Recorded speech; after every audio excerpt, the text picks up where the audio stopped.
Hello student, welcome to all. आज का हमारा जो टॉपिक है वो है ड्यूअल स्लोप एडीसी और इंटीग्रेटिंग टाइप एडीसी।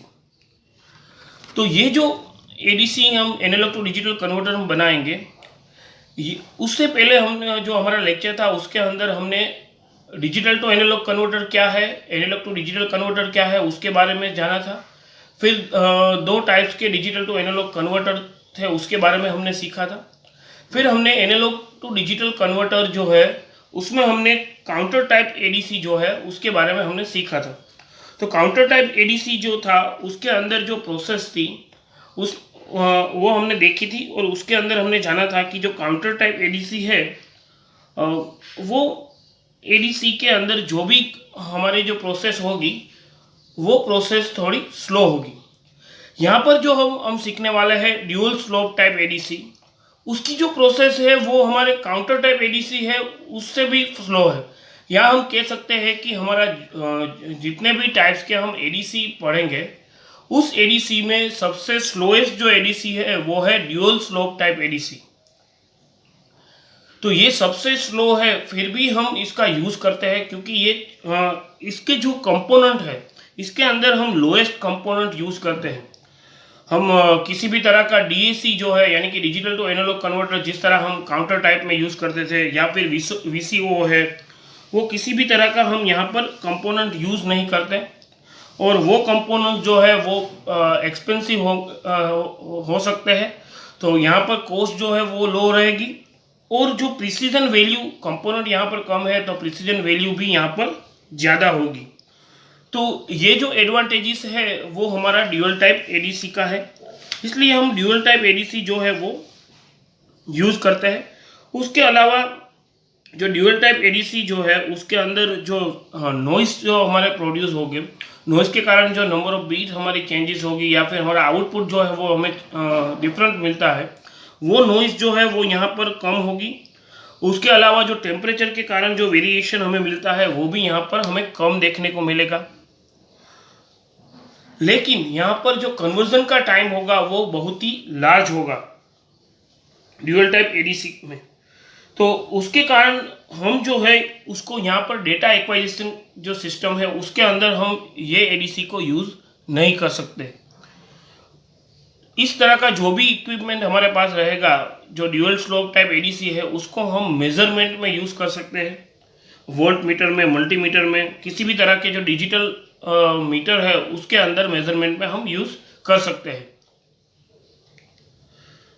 तो जो डिजिटल टू एनालॉग कन्वर्जन जो एनालॉग टू डिजिटल कन्वर्टर जो है ड्यूअल स्लोप टाइप, उसको हम जो है वो लो और मीडियम फ्रीक्वेंसी के लिए ही यूज़ कर सकते हैं।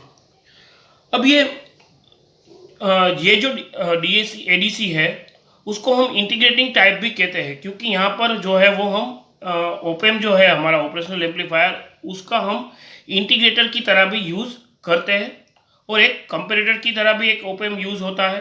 तो यहाँ पर हम दो ओपेम देख सकते हैं, तो इसको हम इंटीग्रेटिंग टाइप एडीसी भी बोलते हैं। अब ये इंटीग्रेटिंग टाइप एडीसी जो है उसकी सर्किट यहाँ पर हम देख सकते हैं। उस सर्किट के सभी कंपोनेंट क्या है उसके बारे में पहले जानेंगे, फिर उसकी जो प्रोसेस है उसके बारे में सीखेंगे। अब सर्किट के बारे में पहले जान लेते हैं। अब ड्यूअल स्लोप एडीसी की सर्किट यहाँ पर है, उसमें फर्स्ट हम देख सकते हैं कि यहाँ पर हमें दो टाइप्स की इनपुट है। एक एनालॉग इनपुट यहाँ पर हम देते हैं और दूसरा जो है वो रेफरेंस इनपुट है। अब एनालॉग इनपुट जो है जो कि हम जिसको हम डिजिटल में कन्वर्ट करने वाले हैं वो हमारा इनपुट होगा, और दूसरा जो है वो वी रेफरेंस जो है वो रेफरेंस वैल्यू हम इनपुट में देंगे। अब ये दोनों की वैल्यू जो है अगर यहाँ पर प्लस है तो ये माइनस होगी, और अगर यहाँ पर माइनस है तो ये प्लस होगी, यानी कि दोनों की पोलैरिटी जो है वो ऑपोजिट डायरेक्शन में होगी। इन दोनों को हमने स्विच के साथ कनेक्ट किया हुआ है, और ये जो स्विच है उसको कंट्रोल करने के लिए कंट्रोल सर्किट है, यानी कि ये कंट्रोल सर्किट जो है वो स्विच को कनेक्ट करेगी वी के साथ और वी रेफरेंस के साथ। जहाँ पर भी हमें कन्वर्ट करना है वो कंट्रोल सर्किट जो है वो कन्वर्ट करेगी। अब उसके साथ साथ हमने यहाँ पर रजिस्टर और कैपेसिटर लिया हुआ है, उसके साथ हमारा ओपेम है, यानी कि ये जो पूरा है वो हमारा इंटीग्रेटेड सर्किट होगी। अब ये ओपेम जो है उसको हम मालूम है कि वो ओपेम को हम जो है वो कंपेरेटर की तरह भी यूज़ कर सकते हैं, समिंग एम्पलीफायर की तरह भी यूज़ कर सकते हैं। उसी तरह हम यहाँ पर जो ओपेम है उसको हमने इंटीग्रेटर की तरह यूज़ किया हुआ है, यानी कि जो भी हमारी वैल्यू होगी उसको इंटीग्रेट करके देगी। ये वैल्यू जो है दोनों को इंटीग्रेट करके देगी। तो यहाँ पर हमने जो है वो जो है इन्वर्टिंग टाइप ओपेम जो है वो यूज़ किया हुआ है, यानी कि पॉजिटिव जो है वो ग्राउंड किया हुआ है और नेगेटिव जो है वो रजिस्टेंस के साथ कनेक्ट है और जो फीडबैक है वो कैपेसिटर के साथ कनेक्ट किया हुआ है। यानी ये हमें जो भी वैल्यू देगा वो इन्वर्टिंग जो इंटीग्रेटिंग करके हमें वैल्यू देगा। तो ये इंटीग्रेटर साथ कनेक्ट किया और इंटीग्रेटर का जो भी इनपुट आउटपुट आएगा वो आउटपुट को हमने एक कंपेरेटर के साथ कनेक्ट किया हुआ है। यानी यहाँ पर दूसरा ओपेम है जिसको हम कंपेरेटर की तरह यूज़ करते हैं और उसका कनेक्शन जो है वो हमने नॉन इन्वर्टिंग टाइप कनेक्ट किया हुआ है, यानी कि जो पॉजिटिव है उसके साथ हमने आउटपुट कनेक्ट किया हुआ है और नेगेटिव को हमने ग्राउंड किया हुआ है, यानी ये नेगेटिव जो है वो जीरो पोटेंशियल पर है। अब ये कंपेरेटर जो है उसको हमने एंड गेट से कनेक्ट किया हुआ है और जो एंड गेट का जो एक इनपुट है वो हमने कंपेरेटर का आउटपुट लिया है और दूसरा जो है वो हमने क्लॉक पल्स के साथ कनेक्ट किया, यानी कि जो यहाँ पर हम 1 वैल्यू देंगे और उसके साथ साथ हमारा जो भी आउटपुट होगा उन दोनों का एंड कन्वर्जन होकर हमें यहाँ पर वैल्यू मिलेगी और जो भी आउटपुट में एंड गेट से जो भी वैल्यू मिलेगी उसको हमने काउंटर के साथ कनेक्ट किया हुआ है। तो ये एन बिट काउंटर जो है उसके साथ हमने कनेक्ट किया है। तो जो भी वैल्यू हमें मिलेगी, अगर यहाँ पर हमें जो इनपुट जो है वो वैल्यू मिलेगी उस इनपुट के हिसाब से ये इंक्रीज काउंटर जो है वो काउंट इंक्रीज करता जाएगा। यानी सपोज यहाँ पर 4 बिट है तो फर्स्ट में इनपुट 0 0 होगा, उसके बाद हमें अगर काउंटर को इनपुट दिया तो काउंटर 0 0 1 काउंट करेगा, बाद में 0 0 1 0 काउंट करेगा, यानी कि जो वैल्यू है वो एक स्टेप जो है वो इंक्रीज होती जाएगी। जब मैक्सिमम वैल्यू पर आएगी उसके तक यहाँ पर काउंटर जो है वो काउंट करता जाएगा और काउंटर जो है उसका कनेक्शन हमने कंट्रोल सर्किट के साथ किया हुआ है, यानी काउंटर थ्रू जो है वो हमें कंट्रोल सर्किट जो है वो हमारा स्विच जो है उसको कंट्रोल करके देगी। तो यहाँ पर हम एनालॉग इनपुट अप्लाई करेंगे और काउंटर में से हमें डिजिटल आउटपुट जो है वो मिलेगा। तो ये हमारी पूरी सर्किट है। अब ये सर्किट जो है वो कैसे वर्क करती है उसके बारे में हम जानेंगे। तो अब यहाँ पर हम देख सकते हैं कि हमारे पास ये पूरी सर्किट है। अब ये कैसे वर्क करता है वो हम देखेंगे। तो पहले हम जो है वो एनालॉग इनपुट जो है यहाँ से हम देंगे। अब ये जो एनालॉग इनपुट है यहाँ से हम अगर पॉजिटिव देंगे तो ये वी रेफरेंस जो है वो नेगेटिव रहेगा और अगर ये वी ए जो है यानी कि इनपुट जो है उसकी वैल्यू हम पॉजिटिव देंगे तो ये नेगेटिव रहेगा। अब यहाँ से हम स्टार्ट करेंगे तो पहले हम जो है वो इनपुट वैल्यू जो है वोल्टेज की वो हम नेगेटिव अप्लाई करेंगे। अब ये नेगेटिव वोल्टेज अप्लाई करेंगे यहाँ पर तो ये वी इन जो है वो ये माइनस वी ए हो जाएगा। तो माइनस वी ए जब यहाँ से अप्लाई करेंगे तो ये इंटीग्रेटेड सर्किट में जाएगा। अब ये जो इंटीग्रेटेड सर्किट है ये ओपेम है उसका आउटपुट फाइंड करने के लिए फॉर्मूला है हमारा V zero is equal to -1/RC integrating V input DAT। अब जो भी हमारा इनपुट वोल्टेज रहेगा उसके ऊपर हमारा जो भी इंटीग्रेटेड सर्किट है उसका आउटपुट रहेगा, यानी कि यहाँ पर जो हम इनपुट देंगे वो हमें कांस्टेंट इनपुट मिलेगा इनपुट होगा और जो आउटपुट जो है वो इंटीग्रेटिंग सर्किट हमें रैंप वैल्यू कन्वर्ट करके देगी। तो अब यहाँ पर हम देख सकते हैं कि हमने माइनस वी ए अप्लाई किया इंटीग्रेटिंग सर्किट में, तो यहाँ पर वी इनपुट की जगह पर क्या आ जाएगा माइनस वी ए। अब ये वी इनपुट जो है वो माइनस वी ए हो जाएगा।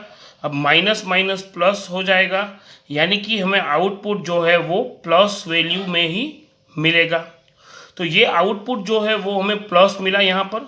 अगर यहाँ पर हम वी इनपुट में माइनस वैल्यू देते तो क्या होता, इंटीग्रेटिंग सर्किट का अगर यहाँ पर पॉजिटिव वैल्यू देते तो वी इनपुट की जगह पर वी ए पॉजिटिव होता और यहाँ पर माइनस है, यानी कि वी ज़ीरो जो है वो हमें माइनस वैल्यू में मिलता। लेकिन हमने यहाँ पर जो है वो पॉजिटिव वैल्यू माइनस वैल्यू ली हुई है तो हमें आउटपुट जो है इसका पॉजिटिवली मिलेगा। यानी कि अगर यहाँ पर हम बात करें अगर एक जो है तो आउटपुट जो है वो हमने लीनियरली जो है वो मिलेगा। अब ये आउटपुट जो है वो पॉजिटिव हमें मिला, यानी कि यहाँ पर पॉजिटिव है, पॉजिटिव टर्मिनल में हम देंगे, और नेगेटिव जो है वो उसको हमने ग्राउंड किया हुआ है। यानी ये कंपैरेटर जो हमारा है, अगर पॉजिटिव में वैल्यू ज़्यादा होगी और नेगेटिव में कम होगी तो हमें जो आउटपुट जो है वो हमें हाई मिलेगा। अगर पॉजिटिव में कम होगी और नेगेटिव में ज़्यादा होगी तो आउटपुट जो है वो हमें नेगेटिवली मिलेगा। यानी कि यहाँ पर तो माइनस को हमने ग्राउंड किया हुआ है, यानी जो भी हमारा V0 है, अगर V0 जो है वो 0 से ज़्यादा होगा तो आउटपुट हमें हाई मिलेगा। अगर V0 जो हमारा आउटपुट है जो इंटीग्रेटिंग सर्किट का, वो अगर 0 से कम होगा तो हमें यहाँ पर लो वैल्यू मिलेगी। तो यहाँ पर हम देख सकते हैं कि हमने जब पॉजिटिव वोल्टेज अप्लाई किया, पॉजिटिव वैल्यू यानी 0 से ज़्यादा वैल्यू होगी, तो 0 से ज़्यादा होगी मतलब हमें यहाँ पर जो है वो हाई वैल्यू आउटपुट में मिलेगी, यानी कि 1 मिलेगा। तो यहाँ पर हमें 1 मिला, और क्लॉक साइकिल जो है वो हमने 1 दी हुई है। तो 1 और 1 एंड गेट में प्रॉपर्टीज़ हमें मालूम है, अगर दोनों साइड हमें 1 मिलता है तो आउटपुट हमें 1 मिलेगा, अदरवाइज आउटपुट जो है वो हमारा 0 रहेगा। यानी कि हमारा आउटपुट जो है यहाँ पर हमें 1 मिला है, इसका मतलब ये 1 जो है वो हम काउंटर को अप्लाई करेंगे, और काउंटर जो है वो 0 0 0 पर था और काउंट करके हमें 0 0 1 की वैल्यू देगा, और जो वैल्यू है वो कंट्रोल सर्किट में यहाँ पर से हमें वैल्यू मिलेगी।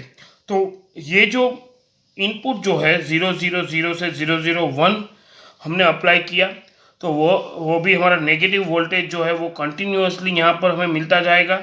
तो उसी तरह काउंटर जो है वो 0 0 0 से 0 0 1 0 0 1 0 0 0 1 1 वो काउंटर जो है वो काउंट करता जाएगा।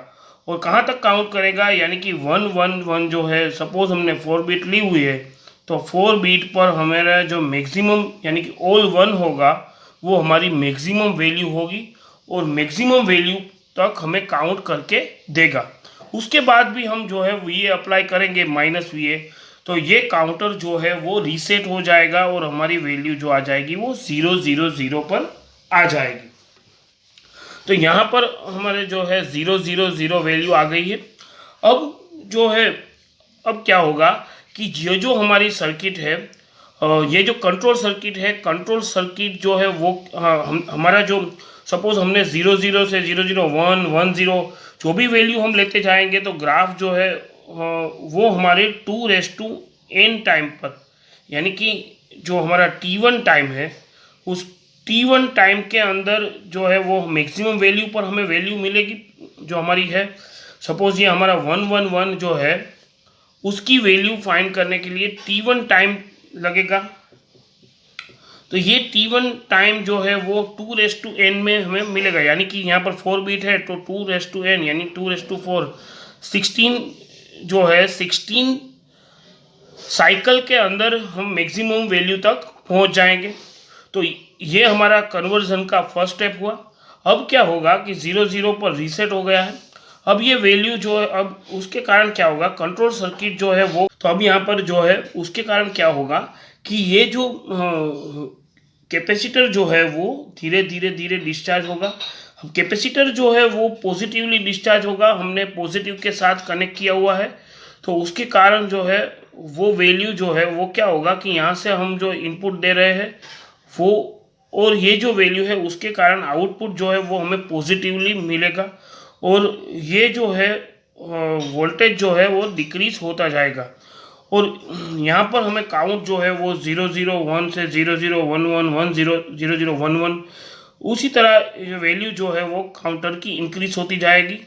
अब जो भी हमारा एनालॉग इनपुट है, उस एनालॉग इनपुट जो है उस तक अगर वैल्यू जो है, सपोज यहाँ पर वैल्यू जो है वो 0 0 1 1 है, यानी कि वैल्यू 3 है, तो 3 वोल्टेज तक जो है वो काउंट करेगा, और उसके बाद जो है वो यहाँ पर जो भी वैल्यू है वो नेगेटिव हो जाएगी, और उसके कारण यहाँ पर 0 मिलेगा, और 0 मिलने के कारण जो यहाँ पर कन्वर्जन जो है वो हमारा स्टॉप हो जाएगा और जो भी हमारा लेचिस है उसमें हमें आउटपुट मिला है वही आउटपुट जो है वो हम काउंट कर लेंगे।